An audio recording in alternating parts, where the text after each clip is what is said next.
I appreciate the screening link to see the movie. I didn't have to go to a festival. I would go to a festival, but I didn't have to. Yes, no, thank you for watching. I hope you enjoyed. I mean, it's a very wacky classic Richard Elfman tale. Yeah. And the great thing about us funding it ourselves is there was nobody telling him other than me once in a while. Like it's very him. Like there's no filter, let's say. Just, like it's very Richard Elfman, and nobody's messing with That's one that. of the things I wanted to ask you about is do you feel like so that's a benefit of being independent. Is that really something you guys have had to deal with over the years? Is people meddling in the creativity of what you're trying to do? I don't know. What I do and what Rick does is so out there in left field compared to like regular, let's say, cinema or like Marvel or things like that. Hmm. So I guess there's always somebody doing something like that. But for the most part, I feel like Ricky's had, he speaks up for himself a lot, Yeah. so nobody's messing with him. Well, he's got the track record too, right? I mean, that's one of the things Yeah. when you guys were here to talk about it was the Blu-ray release for Forbidden Zone. I was like one of the things I was like, where does all this come from? Like, what's the stew that makes this? And I also was like, how are you free to do what you want to do? Are you making the things you want to make? And that, like to your point, so Bloody Bridget feels really his, but I mean also you as well, because there's a whole lot of you in the movie. But yeah, we're living in a world where everything is so corporately controlled. So there's a real benefit to not having to deal with that, not having to take notes from anybody other than just the two of you guys, right? Yeah, I mean, it's kind of Ricky always says, like film is a collaborative medium, but it's also like knowing your vision, and it's like getting input, but then also knowing when to like not take somebody's input and just keeping clear with your vision. And Ricky's really great at having a clear vision and knowing what he wants to capture. And then he also cultivates really great, like-minded creators with him on set. So it's like it flows really fast. He shoots super fast, which is great, but also it's you have to be on kind of on your toes. His notes to me are always on set. Do it faster. And in some scenes, I felt like I was almost singing the dialogue because I was going so fast. I just watched the thing about the making of Star Wars, and that's what George Lucas would always tell his actors. So it's like faster, faster, and more intense.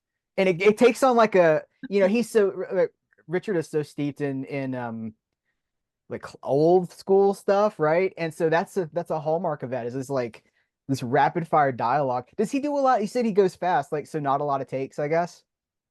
I mean, I feel like he it's like we'll block it. We know what's going on. We know where the cameras are. We know the marks that we need to hit. We'll get our like little rehearsal for actors, rehearsal for camera and light, all that kind of stuff. But like once we get to it, generally, unless it's like a very complicated scene, where there's like X amount of things happening, generally it's like very quick. And then he likes to do a thing where he lets us actors, he'll tell us like, okay, we've got it in the can. Let's do a fun one. Let's do whatever the fuck you want. And he'll like say that. And so like, it's kind of fun for an actor because it's like you're workshopping your material, generally by yourself. And so like your creative instrument goes one way or the other. And then sometimes you're in a good, or I don't know, you're a little stifled sometimes on set with like other opinions, and so sometimes you don't get to take those roads that you've been thinking about, or a scene changes on the set. Sometimes a scene is wildly different than what I thought at home. Mhm. So you just like have to be on it. But getting that at one or two extra takes are fun for me as an artist because then I can be wild, and sometimes it works and sometimes it doesn't. But it's Yeah. it's fun to be able to take that chance. We said you as an artist, so that's one of the things I want to talk about. Like, how much of how did you? So Richard wrote he's got credit for the screenplay, but I feel like there's a lot of you in this story. Did you guys kind of conceive it together, or tell me a little bit about that? It's really a Ricky tale.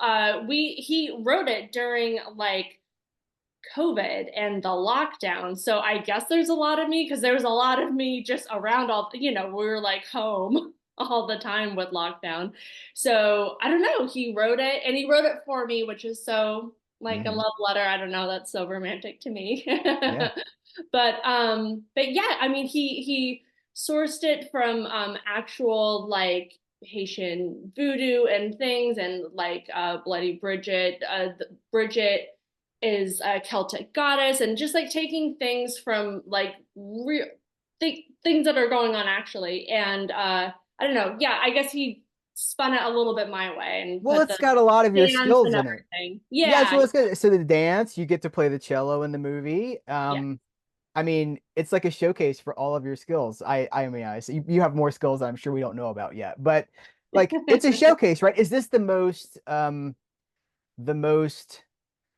don't know, the biggest, most focused thing that you've done so far? Is this your biggest showcase to date, you think? Probably. Yeah, I imagine I feel like I was in pretty much every scene. So it's Hmm. a lot of me. I mean, it hinges on you pulling it off, and you do.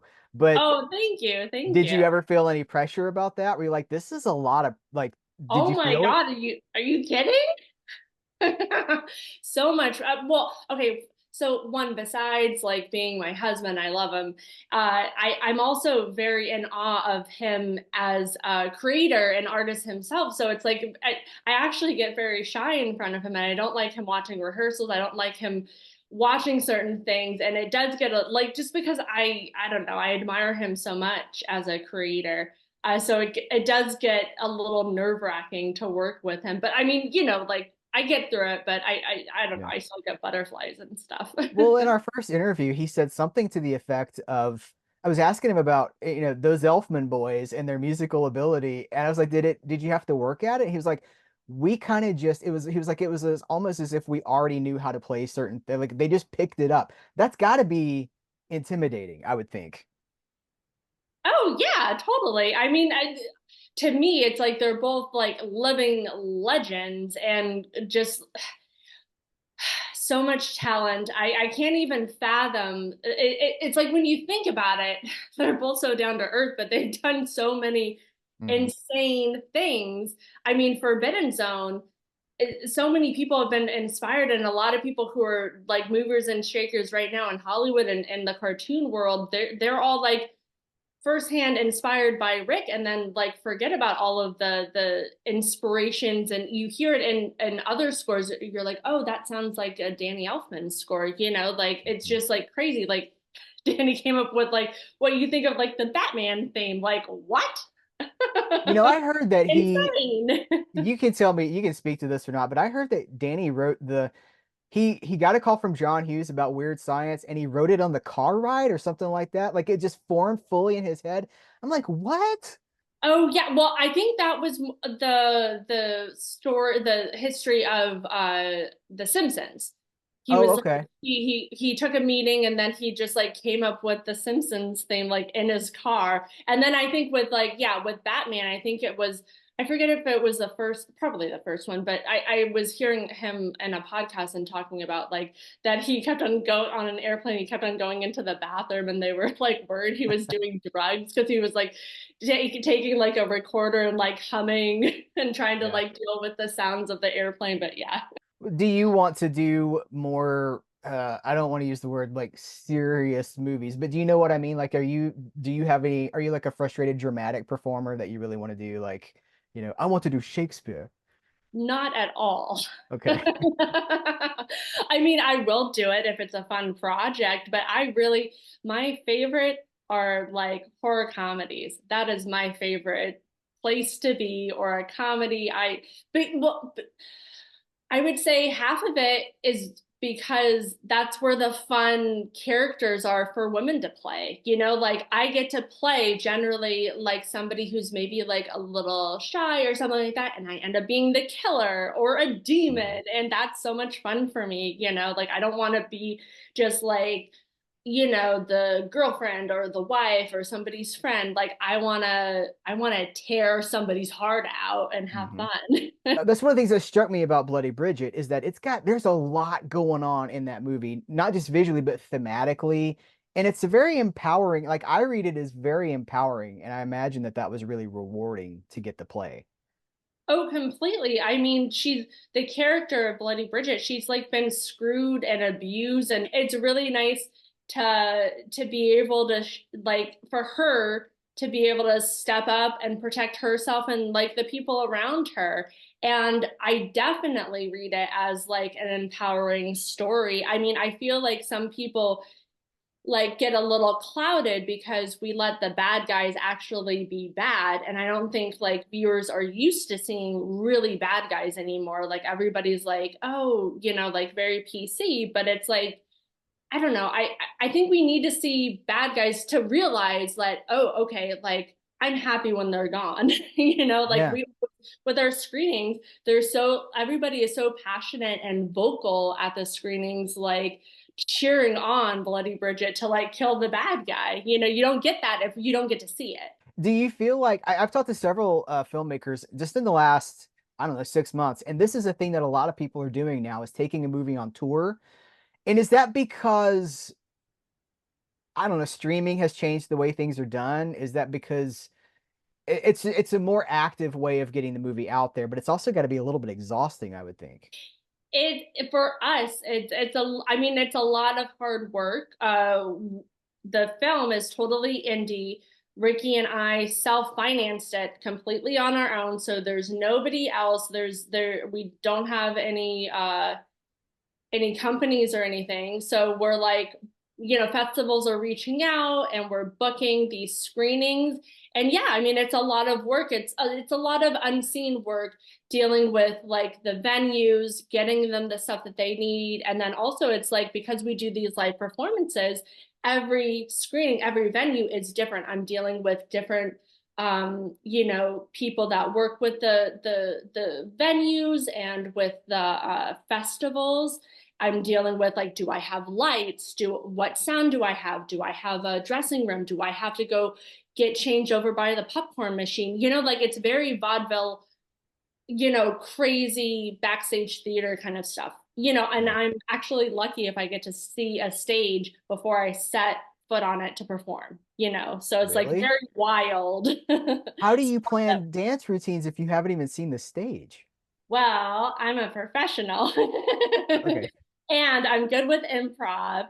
And I always, you know, like I'm constantly creating, but like this number specifically, I made it so that it has a core of certain like choreography, but then there's moments where I can definitely improvise and deal with like, oh, okay, so I need an extra 10 seconds to get down the stairs and not trip on my face. I need, you know, it's like all of these like things that are going on in my head, you know, like the whole time. So, but Hmm. yeah, so basically I try to be super flexible with this stuff. So it's like I wanted to create a number, this Bloody Bridget, Bloody Burlesque number, where I could do it literally anywhere in a parking lot. I could do it on a stage. I could do it on the ground in front of like a regular movie theater. You know, like I just wanted Yeah. it to be like functional.